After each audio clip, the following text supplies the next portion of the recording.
JEE 2015 का एक question है, स्टेटिस्टिक्स का क्वेश्चन है। क्या है देखिए, a factory is operating in 2 shift, day and night, with 70 and 30 worker respectively. If per day mean wages of the day shift worker, day में 70% है और उनका मीन वेजेस है 54, and per day mean wages of all workers, all का दिया है 60।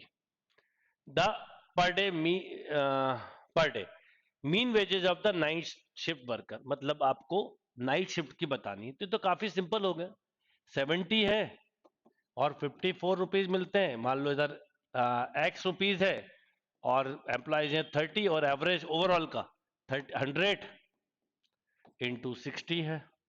सबसे पहले जितनी कैलकुलेशन कम उतनी कम करा करो, जैसे एक जीरो पूरे में कैंसिल हो रहा, कर दो आप 7 इंटू 54 प्लस एक्स इंटू 3, ठीक है, इक्वल टू 100 इंटू 6। अब देखो 3 भी कैंसिल हो रहा है, कैसे? 7 3 1 जा 3 और ये 2 8, 7 into 18 plus x equal to यहां मिलेगा 2, तो ये हो गया 200। यानी वो आपके हाथ में कि आप कितने स्किल से काम करते हैं। तो x इक्वल टू 200 माइनस 126 मतलब 74 इज अ राइट आंसर। देखिए जेई 20 का एक क्वेश्चन है। क्या क्वेश्चन है जरा देखते हैं। If a triangle A B C has vertices of this then its orthocentre. अब ऑर्थो सेंटर तो कभी भी याद रखिए डेफिनेशन से ही निकलता है, कभी भी कंफ्यूज मत होइए।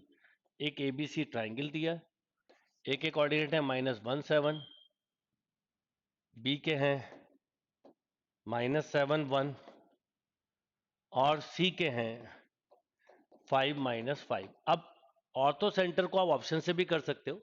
और पहला चीज कि line passing through vertex perpendicular to opposite side, line passing through vertex perpendicular to the opposite side, line passing through vertex perpendicular to opposite side is called ortho centre.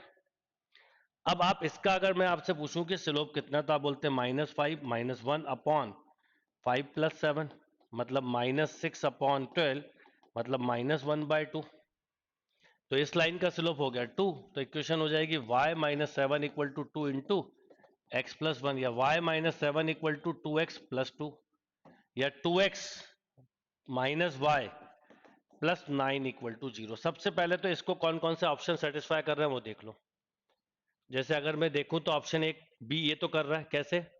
-6 -3, yes, पर ये नहीं कर रहा होगा क्योंकि 6 + 3 ये नहीं कर रहा, कट है ना। ऐसे आप पहले अगर इसको अगर दो ऑप्शन सेटिस्फाई कर रहे होंगे तो अगली इक्वेशन निकालेंगे, नहीं तो जरूरत नहीं है। अब इस पे जाओगे तो ये तो दिख नहीं रहा, -6/5 -3/5, तो ये नहीं होगा। ऐसे ये भी नहीं है, तो इसका मतलब ये देखो ये हो गया 6/5 प्लस 3/5, ये भी नहीं है। तो करेक्ट आंसर इज बी।